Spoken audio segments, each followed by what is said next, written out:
आज बहुत दिनों के बाद वीडियो शूट कर रही हूँ फिर से, पूरे 2 महीने के बाद।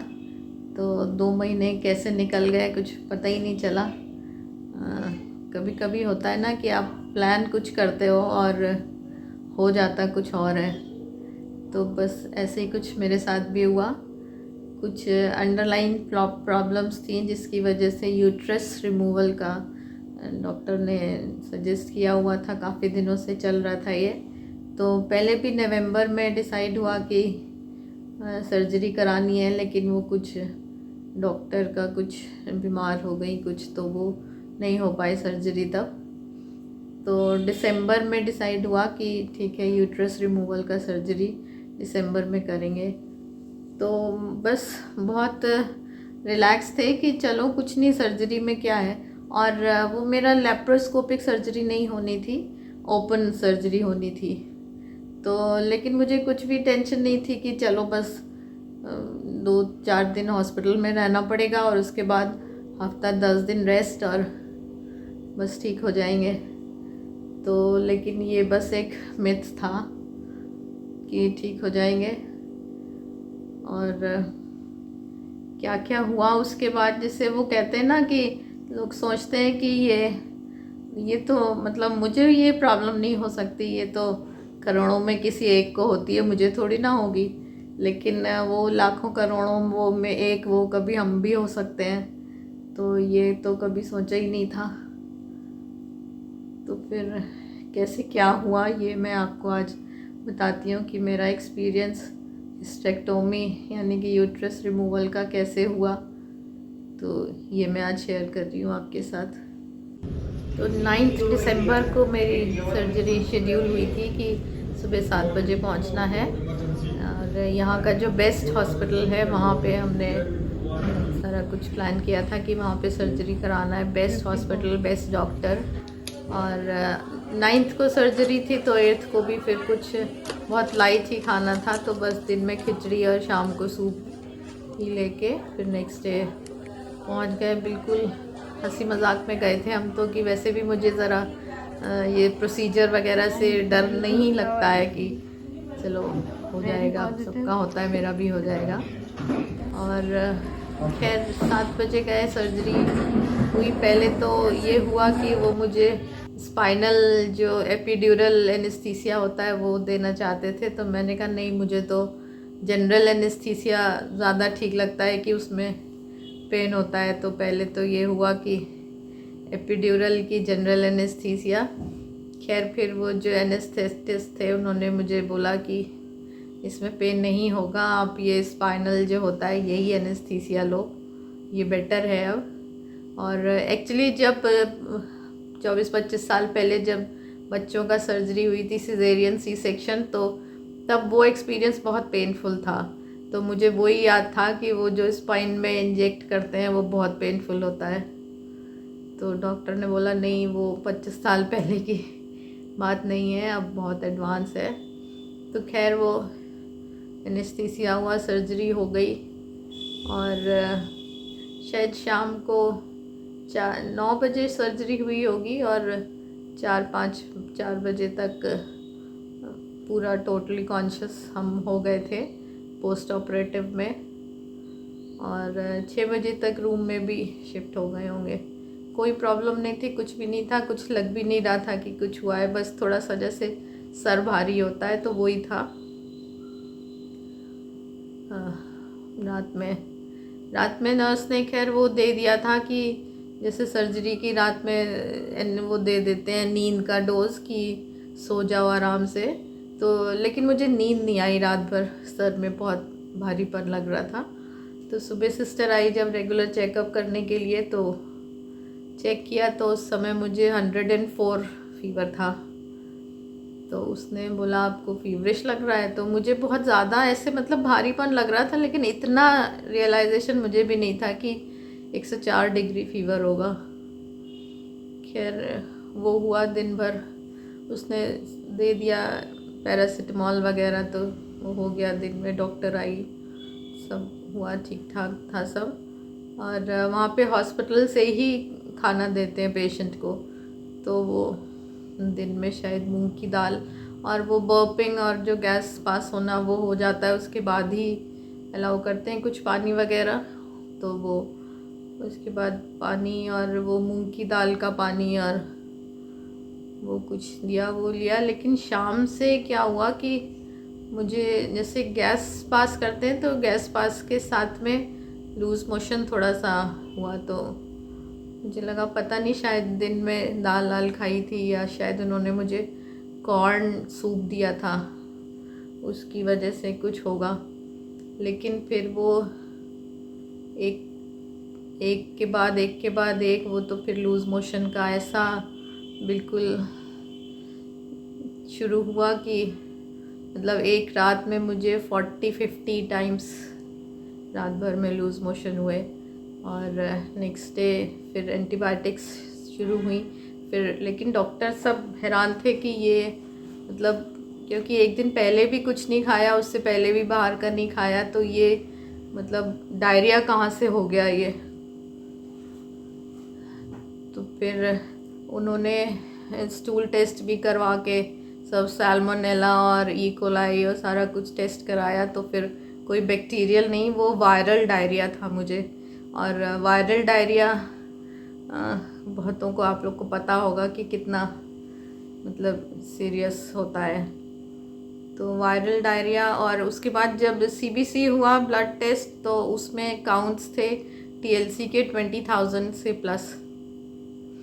तो बहुत सीरियस इन्फेक्शन था। तो उसके लिए फिर मुझे बहुत हेवी एंटीबायोटिक्स भी दी गई, क्योंकि नहीं तो फिर सेप्टिसीमिया में जा सकते थे कि 20,000 था ये। सॉरी, मेरा अभी सांस फूलता है थोड़ा बोलने में, तो इसलिए मुझे बार बार इसमें कट करना पड़ेगा। तो अभी बताती हूँ आगे क्या हुआ। तो जो एंटीबायोटिक्स जो बहुत स्ट्रॉन्ग दी उसकी वजह से, या मेट्रोजिल दे रहे थे उसकी वजह से मुझे वॉमिटिंग्स भी शुरू हो गई फिर। तो लूज़ मोशन और वॉमिटिंग और हाई फीवर, तो डिहाइड्रेशन तो होना ही था, तो थोड़ा डिहाइड्रेशन भी हो गया फिर। लेकिन खैर डॉक्टर ने कंट्रोल कर लिया वहाँ पे, लेकिन मेरा फ़ीवर नहीं जा रहा था। एक हफ़्ता मैं उस टाइम हॉस्पिटल में रही, तो लूज़ मोशन एक हफ़्ते में कंट्रोल हुए और उसके बाद फ़ीवर लेकिन नहीं कम हुआ। तो फिर और सारे टेस्ट, मतलब आप सोचो अल्ट्रासाउंड और एक्सरे और ब्लड टेस्ट और मतलब जो भी पॉसिबल टेस्ट होते हैं सारे टेस्ट हो गए कि कॉज क्या है फ़ीवर का। क्योंकि वायरल डायरिया जब कंट्रोल हो गया था तो उसके बाद इतना शायद फ़ीवर नहीं रहना चाहिए था। खैर जब फ़ीवर थोड़ा सा 103-104 से कम होने लगा तो उसके बाद फिर डिस्चार्ज होके घर आ गए, क्योंकि कुछ डायग्नोज हो ही नहीं पा रहा था कि ये फ़ीवर की वजह क्या है। तो फिर वो एक होता है ना डॉक्टरों का कि चलो कुछ नहीं समझ में आ रहा है तो वो सिंड्रोम बता देते हैं कि ये पोस्ट ऑप सिंड्रोम है, तो इसकी वजह से है ये। आप घर जाओ, एंटीबायोटिक्स बंद, और घर जाके आराम से रहिए, सब ठीक हो जाएगा। तो घर आ गए 8-9 दिन के बाद, लेकिन फ़ीवर नहीं गया। बहुत सर्दी लग के फ़ीवर चढ़ता था, और समझो हर 6 घंटे पे पैरासिटामॉल डोलो 650 खाते थे, और फिर पसीना आके बुखार उतरता था। एक बुखार उतरता क्या था, 103-104 से 102 आता था, और फिर उसके बाद सर्दी लग के फिर से चालू हो जाता था। फिर 10 दिन के बाद टाँके कटवाने जाना था, तो टाँके कटवाने गए तो डॉक्टर टाँके वगैरह खैर ठीक थे सब, क्योंकि सर्जरी का कोई इशू नहीं था। सर्जरी तो मेरी बिल्कुल ठीक हो गई, बस जो ये अलग से जो कॉम्प्लिकेशंस हो गए थे वो बहुत सारे कॉम्प्लिकेशंस अभी तक झेल रही हूँ मैं वो एक्चुअली। फिर नेक्स्ट जब टाँके कटवाने गए तो उन्होंने टाँके काटे, बीपी वगैरह चेक किया, तो उन्होंने बोला, जो मेरी गायनिक थी, उन्होंने कि आप फिज़िशियन को दिखाओ अभी फ़ौरन। तो लकीली फ़िज़िशियन और गायनिक का रूम हॉस्पिटल में वहाँ पे नर्सिंग होम में बगल बगल ही था, उनको दिखाया मैंने। तो उस समय मेरा बीपी था 70-75, तो उन्होंने बोला आप फ़ौरन एडमिट होइए, कि जैसे होता है ना एक 120-80 बीच में एक गैप जो ब्लड प्रेशर में डायस्टोलिक और सिस्टोलिक में रहना चाहिए, वो मेरा सिर्फ 5 रह गया था। 75 और 70 बीपी था। फीवर भी उस समय काफ़ी था, सर्दी लग के। तो उन्होंने बोला आप एडमिट हो जाओ। मुझे लगा ये जैसे नर्सिंग होम का होता है ना कि कोई पेशेंट आ गया तो उसको बस एडमिट कर लो, शायद इस वजह से कह रहे हैं। लेकिन फिर उन्होंने बोला कि आप अगर अभी घर जाओगे तो आप घर पहुंच नहीं पाओगे। तो खैर मुझे लगा कि एडमिट हो जाते हैं, तो एडमिट हो गए।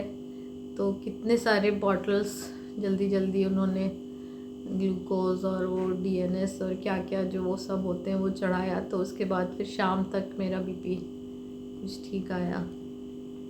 फिर 2 दिन हॉस्पिटल में रह के फिर वही, तो 2 दिन में वापस से फिर वही अल्ट्रासाउंड, ब्लड टेस्ट, और इस बार तो टाइफॉइड और मलेरिया और जो भी मतलब जितने एड्स तक का टेस्ट उन्होंने फिर से करवा लिया कि क्या वजह है कि वॉमिटिंग और हाई फीवर नहीं जा रहा है।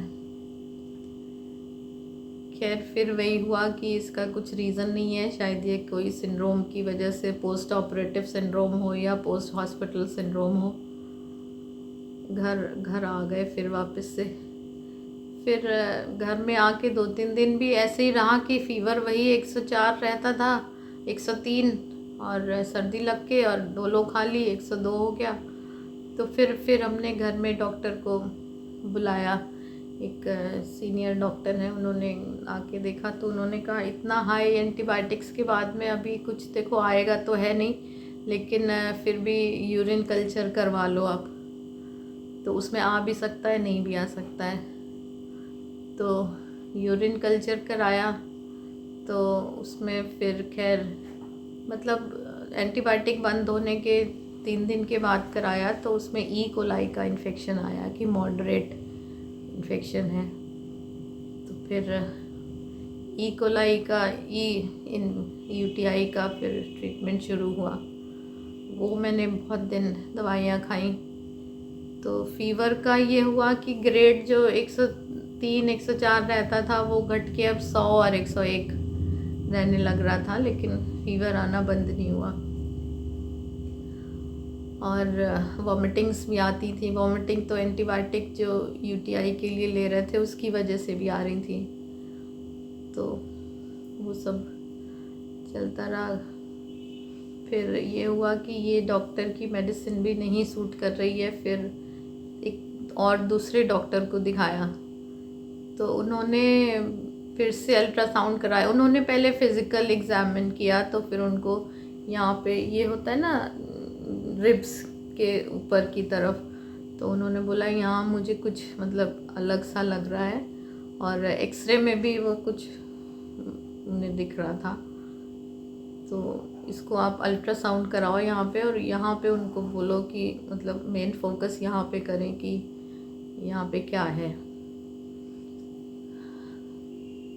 तो फिर अल्ट्रासाउंड कराया तो उसमें आया कि वो कुछ प्लूरल इन्फ्यूजन, अब उसका एक्चुअल नेम क्या है ये मुझे नहीं याद आ रहा है इस समय, कि वो है वो जिससे ना पानी भर जाता है जो, तो वो पानी भर गया है इसकी वजह से है ये। तो अब पानी भर गया है तो फिर अब शक होता है कि टीबी तो नहीं है, तो टीबी का भी टेस्ट हो गया तो वो भी नेगेटिव आ गया, तो वो भी नहीं था। लेकिन फ़ीवर मेरा अभी तक भी नहीं गया था। और फिर उसके लिए मुझे इंजेक्शंस, इंट्रावेनस इंजेक्शंस दिए गए 7 दिन सुबह शाम करके। तो वो काफ़ी पेनफुल एक्सपीरियंस था वो भी, क्योंकि वीगो लगा पहले। तो वीगो तो जहाँ लगवाया जिस नर्सिंग होम में वहाँ पे वो उसने पता नहीं कैसे पहले तो 3-4 जगह मुझे पंचर किया, वो नहीं लगा पाई कि वेन नहीं मिली। एक्चुअली वो डिहाइड्रेशन की वजह से ना वेन्स थोड़ा सा जैसे सूख सी जाती हैं, तो इतना इजीली वैसे भी मेरी वेन्स नहीं मिलती हैं, तो वो वीगो नहीं लगा पाई। बड़ी मुश्किल से लगाया वीगो, आईसीयू की नर्स बुला के, और वो नेक्स्ट डे ही वो काउंटर हो गया तो वो बेकार हो गया। तो वो फिर सारे जो भी मेरे इंट्रावेनस इंजेक्शन्स लगने थे वो ऐसे जो डायरेक्ट बटरफ्लाई होता है ना, जैसे वो अब तो बहुत ही कम लोग लगाते हैं, अब तो कोई लगाता नहीं है, वो हर समय प्रिक करके या बटरफ्लाई लगा के उससे फिर इंजेक्शन्स दिए गए। तो इंजेक्शन्स से ये हुआ कि फ़ीवर का ग्रेड थोड़ा सा और नीचे आया कि अब वो 100 और 100 के अंदर रहने लगा। फिर TLC DLC कराया CBC, तो उसमें लेकिन TLC अभी भी 12,500 13,000 से कम नहीं आ रहा था। तो ये हुआ कि इन्फेक्शन तो है ही है अभी कहीं, तो इतनी सारी एंटीबायोटिक्स और मतलब स्ट्रॉन्ग के बाद भी अभी तक भी नहीं डायग्नोज हुआ था। तो जबकि यूरिन का कल्चर कराया था तो फिर वो क्लियर आ गया था, मतलब कोई UTI नहीं था। तो फिर इन्फेक्शन कहाँ है क्या है ये कुछ अभी तक भी क्लियर नहीं हो पा रहा था। तो फिर बस फिर उसके बाद जिन डॉक्टर को हम दिखा रहे थे तो उन्होंने बोला बहुत स्ट्रॉन्ग एंटीबायोटिक्स बहुत हो गई अब।